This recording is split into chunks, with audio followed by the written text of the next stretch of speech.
Olá, muito boa noite a todos que acompanham a programação aqui da TV Plano, o Giro Esportivo com as principais notícias, principais informações para você de casa. Quer saber tudo o que aconteceu no mundo do esporte? É só ficar ligadinho aqui na TV Plano, viu? E deixar nosso telefone que é o 3729-1100. Deixa aqui seu pitaco, sua opinião, seu time do coração. E também, viu, tem o nosso WhatsApp que é o 9927-3591. Semana que vem tem uma enquete nova aqui no Giro Esportivo para você responder, para a gente saber a opinião de você, telespectador, a opinião do povo que vale muito, viu? Mas vamos começar o nosso Giro Esportivo falando do finalzinho, as últimas duas partidas da Série A do Campeonato Brasileiro, viu? O Flamengo, o rubro-negro carioca, o que vinha vencendo tudo, o que estava quase que com 100% de aproveitamento nessa segunda fase da competição, não conseguiu, viu? Perdeu por 2-0 e olha, agora fica difícil, viu? Perdeu para o Curitiba por 2-0,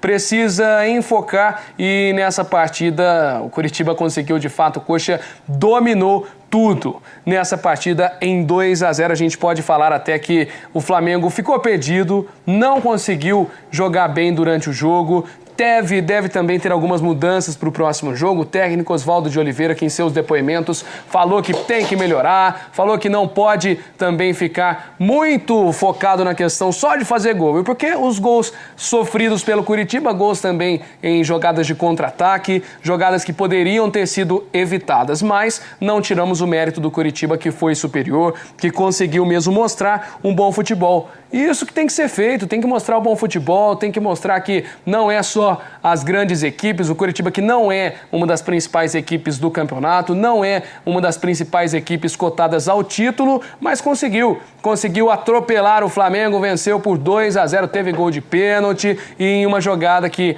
não poderia ter sido sofrida. E o goleirão Paulo Vitor tá de brincadeira no primeiro gol também, né? Uma falha ridícula que ele sofreu, não poderia ter acontecido mais. Placar final, portanto, lá a falha do goleirão do Flamengo, viu? Saiu catando borboleta ali, e um detalhe, hein? O gol que um pouco avançado, só que aí você olha lá embaixo no vídeo, tinha um jogador do Flamengo dando posição. 2-0 placar final, sem chances para o Flamengo e 3 pontos marcados para o Curitiba, viu? Para fechar a rodada de vez, 0-0, viu? Empate sem gols, em que o São Paulo, que poderia ter, tudo bem, entrou no G4 com esse empate, mas poderia ter até assustado um pouquinho o Corinthians, o Atlético Mineiro lá em cima. 0-0 placar final e um jogo morno, um jogo em que o São Paulo não jogou bem e teve polêmica, viu? Mas nesse lance o Rodrigo Caio do São Paulo, lance normal, gente. Foi bola no peito dele, não chegou nem a bater no ombro, lance completamente normal, sem nenhum problema, impedimento marcado neste contra-ataque do São Paulo, até um pouco polêmico, parece que lá embaixo o jogador do Chapecoense dava posição, mas assim mesmo, viu, um impedimento assim não pode mudar tanta coisa. Uma linda jogada do Chapecoense, mas foi 0-0 mesmo. E um detalhe, falando em jogada bonita, viu, William Barbio, uma caneta que foi aplicada durante a partida e muita tranquilidade do jogador da Chape, viu, em que essa caneta, gente, ele teve a frieza, olhou pra frente e tinha Rodrigo Caio. Rodrigo Caio veio, tome-lhe caneta, mas depois ele empolgou, tentou dar aquele cruzamento de 3 dedos, né, na trivela, mas não conseguiu fazer nada, mas já tá bom, né, gente? Fez uma caneta ali que foi certinho, não foi até com tanta habilidade, só deu aquele toque, né, pra caneta do zagueiro do São Paulo, mas assim mesmo, um lindo lance durante a partida. 0-0 placar final e aquilo, tem que tomar cuidado, já disse, esse campeonato, qualquer tropeço pode dar muito problema lá na frente. 2 pontos que faltaram aí nesse confronto que o São Paulo teve contra a Chapecoense que podem faltar lá na frente. Mas 0-0, um pontinho para cada lado. E o Oswaldo de Oliveira, primeiramente técnico do Flamengo, deu o seu depoimento, criticou um pouquinho o Flamengo, por outro lado, mérito do Coxa nesta vitória. A postura do Curitiba foi um fator que nos dificultou bastante. E com o gol logo no início, a nossa equipe não teve a consistência que costuma ter, né? As jogadas não fluíam como costumam fluir. Sempre tem que ter um Cristo, né? Eu acho que o César vem jogando muito bem. A equipe do Flamengo hoje toda não foi brilhante, mas o César não foi comprometedor a ponto de ser vaiado. Mas a gente sabe o que é o torcedor, né? Sempre tem um que vai ter que pagar. Hoje, infelizmente, foi o César, poderia ter sido outro. O goleirão do Flamengo que falhou, o goleiro César, substituindo o Paulo Vitor, que sentiu uma lesão na última partida, mas o goleiro César, que, na minha opinião, é um goleiro muito fraco também para o nível do Flamengo. O Paulo Vitor é um goleiraço que nós temos no nosso futebol brasileiro, só que machuca muito, tá bichado, rapaz. E o César, que é o reserva, em muitas oportunidades que ele teve para mostrar o seu futebol, foi só caca que ele fez dentro das 4 linhas, viu? Esse Oswaldo criticou um pouquinho o César, mas ao mesmo tempo amaciou ali, falou muito sobre o Curitiba. O técnico Juan Carlos Osorio, o colombiano, que falou um pouquinho sobre a partida e olha, que teve vaia durante a partida. O São Paulo, até antes de acabar a partida, os torcedores já estavam vaiando o jogo contra a Chapecoense. Ele falou, viu, que torcedor que não apoia a torcida, torcedor de verdade, tem que apoiar e não vaiar. Normalmente en Europa, la gente contagia, la torcida contagia al time.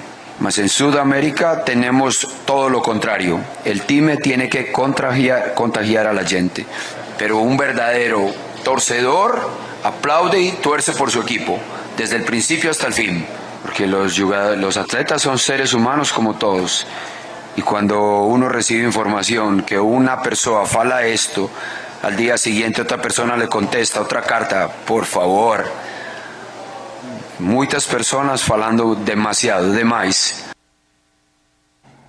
Para ele, o torcedor aplaude desde o começo até o fim, viu? E não vaia. Realmente, o torcedor são paulino que foi exigente nessa partida, tem que reconhecer que o São Paulo não jogou bem, por outro lado, a Chapecoense se fechou bem. E por isso não sofreu gols e por isso evitou o que poderia ter sido 0 pontos nessa rodada. Mas para a gente fechar então a classificação, agora sim atualizada com todas as partidas do nosso Campeonato Brasileiro. E o Corinthians, mesmo com essa rodada, mesmo que tivesse mais uma rodada, continuaria líder, viu? 54 pontos, o Atlético Mineiro ali na segunda colocação e o Grêmio na terceira com 48 pontos. Mudança no nosso G4, hein? Depois dessa rodada, o São Paulo empatou e conseguiu integrar a quarta colocação, integrar o G4 com 42 pontos. O Flamengo tem 41, com a mesma pontuação que o Palmeiras, mas tem 13 vitórias, o Palmeiras 12. O Santos está na sétima colocação, com a mesma pontuação que o Internacional. O Atlético Paranaense vem na nona e o Sport de Recife, 37 pontos, tem a 10ª colocação. O Fluminense vem na segunda página com 34 pontos, mesma pontuação que a Ponte. Chapecoense, que empatou, tem 31, poderia ter até encostado mais ali na Ponte Preta, mas empatou. O Cruzeiro, que tá lá para baixo, hein, gente? 30 pontos, se não ficar esperto, tem que tomar muito cuidado. O Curitiba, que teve essa partida, perdeu por 2-0 e agora tem que tomar muito cuidado, 30 pontos, assim como o Avaí, 29 pontos e fica ali quase que na zona da degola. Depois, aí sim, a zona de rebaixamento, o Goiás tem 28, o Figueirense 27, mas ainda tem boas chances para saírem dali. Já o Joinville, 23 pontos e o Vasco da Gama continua na nossa lanterna com 20 pontos, tem que pontuar, não pode pensar em perder, apenas a vitória interessa daqui para frente. O Vasco, que tem uma boa equipe, tem tradição no futebol, tem um presidente que é muito polêmico no mínimo, que a gente pode falar, mas talvez ainda consiga se reerguer na Série A do Campeonato Brasileiro, a elite do futebol. Nós vamos para o nosso primeiro intervalo, em seguida tem muita notícia, muita informação aí para você de casa, aqui no Giro Esportivo.